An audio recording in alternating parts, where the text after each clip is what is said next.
अजीब। तो दोस्तों, राहुल गांधी की अमेरिका यात्रा की देश दुनिया में चर्चा रही। आप सभी अच्छी तरह से जानते हैं कि मौजूदा वैश्विक राजनीति में राहुल गांधी जैसे नेता कम ही होंगे जो न किसी पद पर हैं और न ही सांसद हैं। फिर भी उनकी सभाओं में हजारों की भीड़ उमड़ रही है और उनका हर एक बयान चर्चा में आ रहा है। और राहुल गांधी की ये बढ़ती लोकप्रियता बीजेपी को हजार सुइयों की तरह चुभ रही है और उसे इस बात की फिक्र हो रही है कि अब प्रधानमंत्री नरेंद्र मोदी अमेरिका जाएंगे तो उनका ये दौरा राहुल की यात्रा के साये में तो नहीं होगा। यानी हम कह सकते हैं कि पीएम मोदी के हर कदम की तुलना राहुल गांधी की यात्रा से की जाएगी। अमेरिका में राहुल का स्वागत आम जनता ने किया तो अब प्रधानमंत्री नरेंद्र मोदी के स्वागत के लिए अमेरिका की सरकार तैयार है। मोदी जी की ये यात्रा बीजेपी के लिए ही नहीं बल्कि अमेरिकी सरकार के लिए भी खास है, क्योंकि उसे दुनिया में अपना दबदबा बनाए रखने के भारत की ज़रूरत है। यानी कि अगर आप अपना दबदबा बनाना चाहते हैं अमेरिका भी, तो भारत के साथ ही आप दबदबा बना सकते हैं। ऐसा क्यों कह रहा हूं? इसलिए क्योंकि रूस और यूक्रेन की जंग में अमेरिका यूक्रेन के साथ है, जबकि भारत ने रूस को युद्ध की जगह बातचीत से मसलों का हल निकालने की सलाह दी है। और लेकिन रूस के प्रभाव का सामना करने के लिए अमेरिका भारत को अपने साथ लेने की कोशिश में लगा है। और इसी तरह चीन की व्यापारिक और सामरिक रणनीतियों का मुकाबला अमेरिका जो है वो करने के लिए भारत को अपने खेमे में लेना चाहता है, रखना चाहता है। अमेरिका जानता है कि चीन की विस्तारवादी नीति से भारत भी परेशान है। भारत और अमेरिका के बीच आर्थिक संबंध तो पहले ही विकसित हो रहे हैं, अब सामरिक क्षेत्र में भी नए आयाम जोड़े जा रहे हैं। पीएम मोदी की अमेरिका यात्रा में बड़े रक्षा सौदे होने वाले हैं। बताया तो ये जा रहा है कि डिफेंस डील में भारत में 350 लड़ाकू विमान के निर्माण का समझौता होगा। अमेरिकी कंपनी जनरल इलेक्ट्रिक्स और हिंदुस्तान एरोनॉटिक्स इस समझौते पर हस्ताक्षर करेंगे, यानी प्रधानमंत्री नरेंद्र मोदी जब जाएंगे तब। मतलब साफ है कि आर्थिक और सामरिक संबंधों को ध्यान में रखते हुए अमेरिका की सरकार भारतीय प्रधानमंत्री के स्वागत के लिए तैयार है। और शायद इसीलिए अमेरिका में राष्ट्रीय सुरक्षा परिषद में सामरिक संचार समन्वयक जॉन किर्बी ने कहा है कि भारत एक जीवंत लोकतंत्र है, यानी वाइब्रेंट डेमोक्रेसी है भारत, जो कोई भी भारत जाता है इसे महसूस कर सकता है। किर्बी ने अपने बयान में किसी का नाम तो नहीं लिया, लेकिन भारत में इसे राहुल गांधी को जवाब की तरह देखा जा रहा है। आपको याद दिला दूं कि राहुल गांधी ने अमेरिका में अलग अलग जगहों पर दिए अपने भाषणों में बार बार भारत में लोकतांत्रिक मूल्यों में कमी पर चिंता जाहिर की है। राहुल गांधी के बयानों को बीजेपी शुरू से ही देश विरोधी कहती आई है, जबकि अब अमेरिका बता रहा है कि भारत में वाइब्रेंट लोकतंत्र है। लेकिन एक बात यहां गौर करने वाली है कि चाहे अमेरिका हो या भारतीय जनता पार्टी हो, इन सबको राहुल की पिच पर आकर जवाब देने को मजबूर होना पड़ रहा है।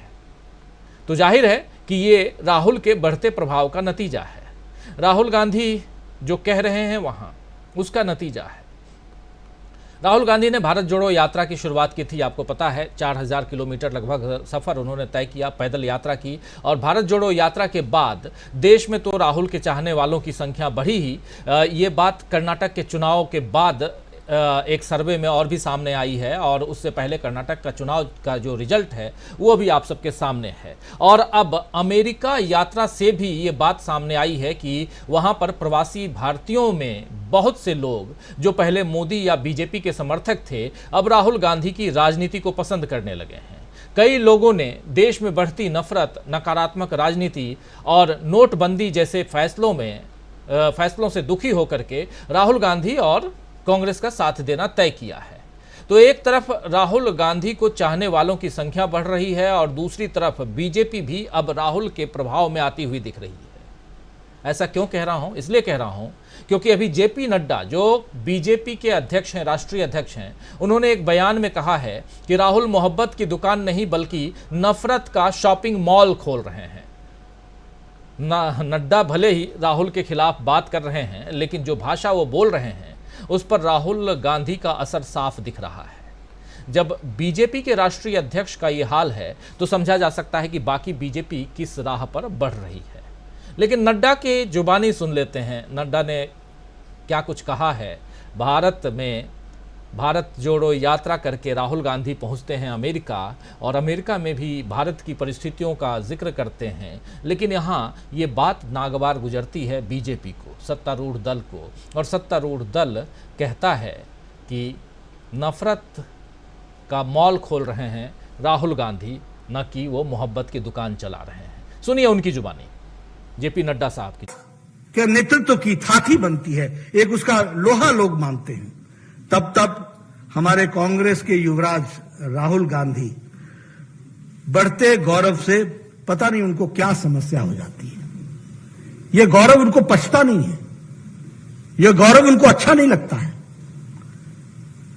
दुनिया की वैक्सीन की तारीफ कर रहे हो और दुनिया भारत की वैक्सीन लेने के लिए तैयार बैठी है। 100 देशों ने भारत की वैक्सीन ली और तुम भारत की वैक्सीन पर प्रश्न खड़े करते हो और दुनिया की वैक्सीन की प्रशंसा करते हो। अगर मैं बात करूं तो आप सर्जिकल स्ट्राइक पर प्रश्न खड़ा करते हैं। आप हिंदू मुस्लिम को डिवाइड करने की बात करते हैं और एक तरीके से विभाजन के समाज में डिवीजन हो, इस बात को आप प्रयास करते हैं। और ऊपर से आप कहते हैं कि हम मोहब्बत की दुकान चला रहे हैं। अरे आप नफरत का मेगा शॉपिंग मॉल खोल करके बैठे हैं। आपने नफरत की मेगा शॉपिंग मॉल खोल रखी है और मैं कहने के लिए कह रहा हूं। तो बहुत गुस्से में नजर आ रहे हैं बीजेपी के राष्ट्रीय अध्यक्ष जेपी नड्डा साहब, और कह रहे हैं आप नफरत का मेगा शॉपिंग मॉल खोल कर बैठे हैं, आप झूठ बोल रहे हैं कि आप मोहब्बत की दुकान चला रहे हैं। ये राहुल गांधी के लिए कह रहे हैं जेपी नड्डा साहब। ये बातें क्यों निकली हैं यहाँ पे, उसकी चर्चा भी करेंगे। मोहब्बत की दुकान या नफरत का मॉल, मेगा शॉपिंग मॉल, चर्चा का विषय हम भी रख रहे हैं। और लोकतंत्र की तारीफ वहाँ अमेरिका कर रहा है। भारत के वाइब्रेंट लोकतंत्र की तारीफ होनी भी चाहिए, क्यों नहीं होनी चाहिए, वाइब्रेंट लोकतंत्र की तारीफ होनी चाहिए। लेकिन इधर उसी अमेरिका में राहुल गांधी जब उनसे पूछा जाता है प्रेस फ्रीडम के बारे में, हिंदुस्तान के बारे में, हिंदुस्तान में जो कुछ हो रहा है उसके बारे में, और वो भी कहाँ, तो वाशिंगटन डीसी के प्रेस क्लब में, जहां ऐतिहासिक लोगों का ऐतिहासिक तथ्य दर्ज है वहां पे। और वहां राहुल गांधी क्या कुछ कह रहे हैं, ज़रा उसको भी सुन लेते हैं। पहले आप शायद सुन चुके हैं, लेकिन फिर से ये जो तस्वीर आप देख रहे हैं ये न्यूयॉर्क की तस्वीर है, और यहाँ भारतीय प्रवासियों को राहुल गांधी ने वहाँ संबोधित किया था, और वहाँ भी बहुत सारी बातें राहुल गांधी ने रखी थी। उस पर कल हम लोगों ने चर्चा की है। जो साथी कल के प्रोग्राम को नहीं देखे हों ज़रूर देखिए कल की चर्चा। लेकिन आज भारत में लोकतंत्र और लोकतंत्र को लेकर के बहुत सारी बातें आज अचानक क्यों हो रही हैं, उसकी हम चर्चा करेंगे। और नफरत का शॉपिंग मॉल खोल रहे हैं राहुल गांधी, या चला रहे हैं राहुल गांधी, नफरत का मेगा मॉल चला रहे हैं राहुल गांधी, या मोहब्बत की दुकान खोल रहे हैं, ये भी समझेंगे। लेकिन राहुल गांधी ने वाशिंगटन डीसी के इस प्रेस क्लब में क्या कुछ कहा, भारत में लोकतंत्र, भारत में फ्रीडम ऑफ स्पीच, भारत में पत्रकारों की जो दुर्दशा है उस पर, और तमाम बातें यहाँ रखते हुए ज़रा सुन लेते हैं जल्दी से, सुनिए। There is a weakening of press freedoms. This is not hidden. I mean, everybody knows it. It's apparent in India. The rest of the world can see it.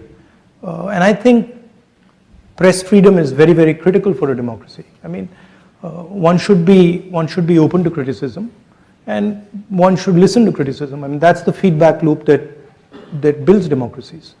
And definitely, there is a weakening of press freedom. I mean, and it's not just press freedom; it's on multiple axes. On multiple axes, there is a clampdown on the institutional framework that allowed India to talk, that allowed the Indian people to negotiate. I view India as a negotiation between its people, between different languages, different cultures, different histories. And the architecture that Mahatma Gandhi set up was to allow that negotiation to be carried out fairly and freely. And that structure that allows the negotiation between India's people is coming under pressure. I mean, this is a question you should ask Mr. Modi. So more apt. Okay. I don't know how you'll get there. As soon as we get him here. I don't know how you'll get there, but yeah, I think we better question directed at him. Okay. तो सुन रहे थे आप यहाँ राहुल गांधी को। राहुल गांधी भारत के structure, जो लोकतांत्रिक ढांचा है, उसकी बात कर रहे थे और कैसे हमारे देश की जो लोकतांत्रिक ढांचा है वो धीरे धीरे कमज़ोर हो रही है, उसकी बात यहाँ करते हुए, और उसमें प्रेस फ्रीडम भी है, उसमें बहुत सारी बातें हैं। और इससे पहले भी आप याद कीजिए, जब राहुल गांधी पहुँचे थे लंदन में चैथम हाउस में, जब वहाँ उन्होंने बात अपनी रखी थी, वो भी बहुत नागवार गुजरी थी सत्तारूढ़ दल को, खासकर बीजेपी को उस समय, जब उन्होंने भारत के लोकतंत्र की बात की थी। लेकिन भारत के लोकतंत्र को लेकर के एक सवाल आज व्हाइट हाउस में पूछा गया, तो उसके जवाब में व्हाइट हाउस ने जो कहा, जो अभी पहले बता चुका हूँ, और उसको लेकर के यहाँ खूब तारीफ़ हो रही है, वाहवाही हो रही है। प्रधानमंत्री नरेंद्र मोदी के बल्ले बल्ले बताए जा रहे हैं। लेकिन क्या ये मोदी जी की तारीफ़ हो रही है या भारत की तारीफ़ हो रही है, या भारत की तारीफ़ नहीं होनी चाहिए? बहुत सारी बातें हम आज करेंगे।